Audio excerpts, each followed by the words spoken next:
Good morning sa lahat.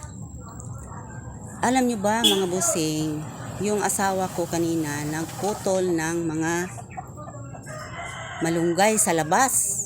Hindi po namin maubos-ubos ng kinain. So, pinuputol po niya ang mga sanga para naman lumalabong ulit. At ito na kinakain ng aming mga manok na native chicken. Mga basila na manok mga busing. Ito ang ilang kinakain. Kahit ano, mas mabuti pa daw mga busing na kumakain sila ng mga malunggay. Kasi po, 7 times of vitamins ang makukuha po sa ating katawan. Wow mga busing, no? Mas mabuti ang manok na kumakain ng ganyan. Kasi po, pag kumakain tayo ng native chicken,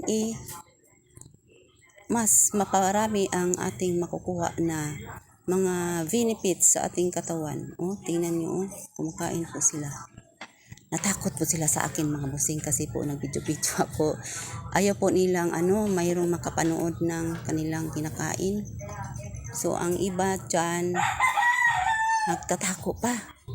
Natakot baka ihawin ko. Natakot po sila mga busing, baka naman ihawin ko. Kasi po, ayaw po nilang mayroong makatingin sa kanila. Ito lang po. Sharing, bye-bye.